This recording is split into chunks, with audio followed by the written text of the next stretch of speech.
If you're running the 2026 London Marathon and are already spiraling about race weekend, breathe.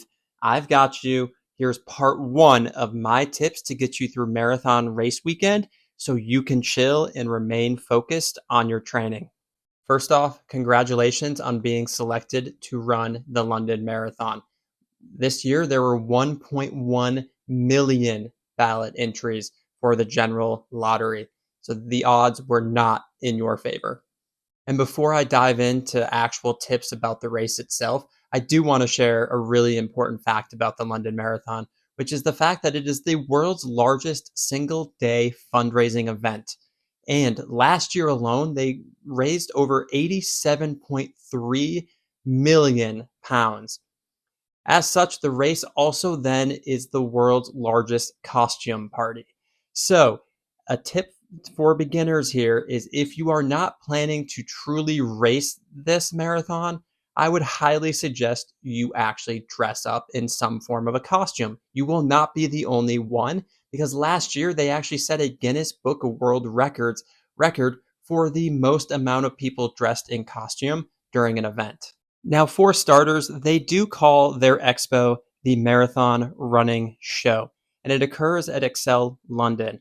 The show will run from Wednesday morning starting at 10 a.m. and go until Saturday evening at 5:30 p.m. Here is where you'll get the opportunity to pick up your race day bib and packet, t-shirt, official race day merchandise from New Balance, and also shop additional items from the vendors that are on site, plus hear expert talks. In terms of the running show itself, it is highly advised that you go either on Wednesday or Thursday to avoid a lot of the extra crowds. However, if you are unable to actually make the running show yourself, there is really good news about this race. And that is that you are actually able to have someone pick up your packet for you. You will need to make sure that you provide that individual with your QR code, a written letter authorizing them by name to pick up your race day packet, and make sure that they have a copy of your photo ID. Keep in mind here, though, that each individual is only able to pick up one other person's bib besides their own. Now, if you're an individual attending the running show in hopes of changing corrals and moving up, unfortunately, you are not going to be able to do so during the London Marathon. They do not allow it. However, if you would like to move back a corral, you are able to do so.